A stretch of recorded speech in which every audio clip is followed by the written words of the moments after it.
ভাগ্যিস আমার সন্তান বলে দেয়নি। সবই তো আমার। আমি আচ্ছা নিয়ে এসো রাজদীপ, ফোনটা নিয়ে এসো।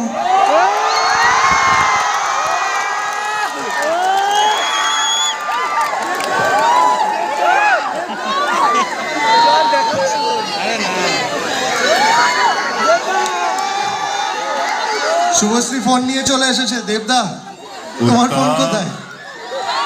আরে ফোনটা নিয়ে আয়।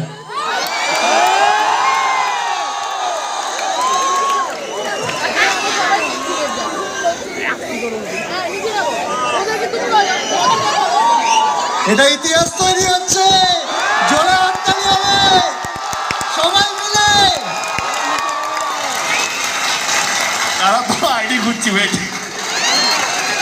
তোমাকে জাস্ট ফলো করেছে, দেখো তুমি পেয়ে যাবে নোটিফিকেশনে। নেটওয়ার্ক নেই।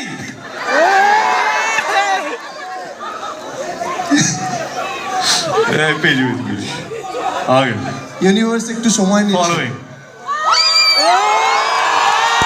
ঠিক আছে, আমরা সবাই খুশি।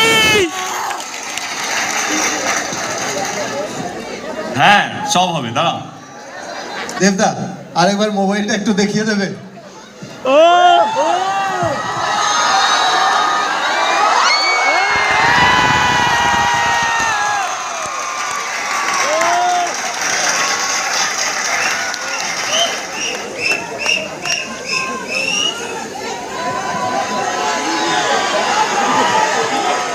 তুমি যত খুশি প্রশ্ন আমাকে করতে পারো, কারণ মার খাওয়ার ভয় আমার নেই।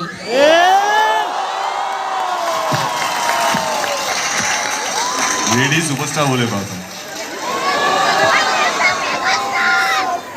আমার নেক্সট কোয়েশ্চেন,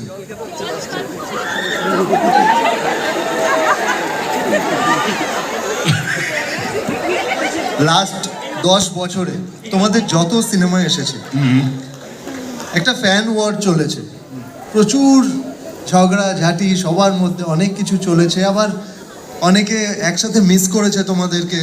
লাস্ট যখন খাদান এসেছিল, তোমারও সিনেমা এসেছিল একসাথে। কি নাম ছিল সিনেমার? সিনেমা সন্তান, আবার কি সন্তান সন্তান সন্তান। হ্যাঁ, সন্তান সন্তান একসাথে খাদান আর সন্তান এসেছিল, তখন একটা ফ্যান ওয়ার আমরা দেখতে পেয়েছিলাম। এগুলোকে কিভাবে ডিল করো তোমরা, বা কি মনে হয় তোমাদের সেই সময়গুলোতে? এবারে অ্যাক্টিং করবো না, সত্যি কথা বলবো? না না, সত্যি কথা, সত্যি সব কথা। সত্যি কথা। আগে সিয়া, আমি কি বলবো, মানে সন্তানও কোথাও মনে হয় আমারই ছবি, কারণ ভাগ্যিস আমার সন্তান বলে দেয়নি। সবই তো আমার।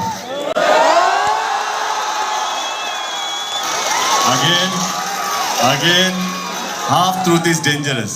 Let me complete the sentence. যেটা বলছিলাম, সবই যখন আমার বলছি, আমি আমার মনে হয় এখন এটা প্রমাণ হয়ে গেছে, আমি অভিনেতা যতটা না পজিটিভ, আমি প্রডিউসার হিসেবে ড্যাম পজিটিভ। মানে না, টাকার জন্য নয়, টাকা লাগানোর কথা না, আমার প্যাশনটাই আলাদা। আমার এমন কিছু করতে চাই যেটা বাংলা ছবি ইতিহাস হয়ে থাকবে।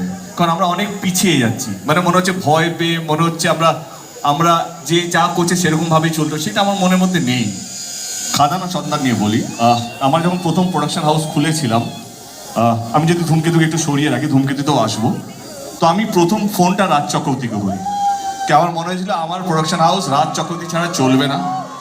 তো I went up to him and he was very spontaneous, and আমার আর রাজের আমার মনে হয় we share a very good bond, and ও কোথাও যেন আমারই মতো। আমরা এত ভেবে কথা বলি না, যেটা মনে আছে সেটা মুখে আছে, আর আমরা ভুলেও যাই, আমাদের ওই লাগেজটা নেই। তো সেই জন্য এই কথাটা বলতে পারি কি রাজ চক্রবর্তীও কোথাও আমারই মনে হয়। অ্যান্ড এবং আমার সো কল ফার্স্ট প্রোডাকশন, যেটা এখন 10 বছর পর রিলিজ হচ্ছে, তার প্রথম নায়িকা শুভশ্রী। তো কোথাও যেন ভালো লাগে, কিন্তু খারাপও লাগে মাঝে মাঝে যখন কেউ সন্তান সন্তান সন্তান করে। আমার Raj, I love you Raj, but তার পিছনে যে একটা হাসি ছিল সেইটা আমাকে কষ্ট দিয়েছিল। কে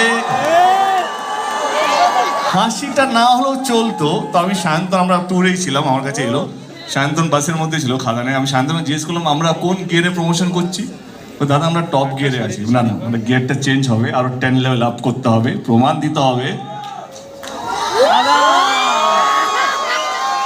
but jokes apart, I think এটা ইম্যাচুরড এমনি একটা মনের জন্য বললাম। এইটা শুনে খুব ভালো লাগলো যে একটা হাসি যদি গিয়ার চেঞ্জ করাতে পারে তাহলে তো কেমন। আরো আরো আরো আরো বেশি করে হাসবো, বিকজ আমি চাই ওর প্রোডাকশন হাউস অনেক বড় জায়গায় যায়। কারেক্ট আছে একদম। আচ্ছা দেবদা, যদি হ্যাঁ বেটা, সব প্রশ্ন আমাকেই কর। না না একসাথে একসাথে ঠিক আছে, আমি শুভশ্রীকে আগে করছি এই প্রশ্নটা। যদি দেবদার বায়োপিক হয়